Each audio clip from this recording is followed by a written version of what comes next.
वहीं तुर्की के राष्ट्रपति तैयब एर्दोगन का बड़ा बयान सामने आया है। इस्लामिक देशों को एकजुट होने का संदेश दिया है। एर्दोगन ने इजराइल के खिलाफ इस्लामी गठबंधन का किया आह्वान, इजराइल के बढ़ते दबदबे को लेकर अपील की है।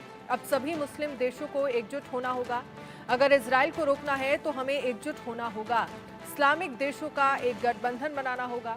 वेस्ट बैंक में तुर्की महिला की हत्या के बाद बवाल मचा है। तो इस्लामिक देशों का एक गठबंधन बनाना होगा, ये एर्दोगन की तरफ से कहा गया है। इस्लामिक देशों को एकजुट होने की जरूरत है।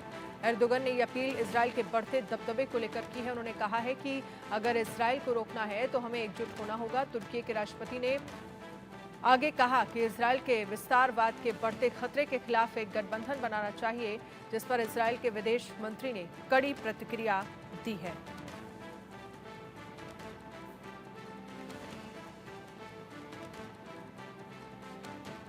तो जिस तरह से देखा जाए, इस्लामिक देशों को एकजुट होने का संदेश यहां पर दिया गया है।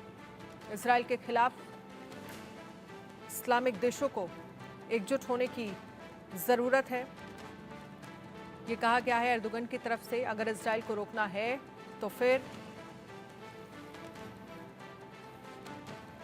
इन तमाम इस्लामिक देशों को एकजुट होना पड़ेगा। तो अब सभी मुस्लिम देशों को एकजुट होना होगा।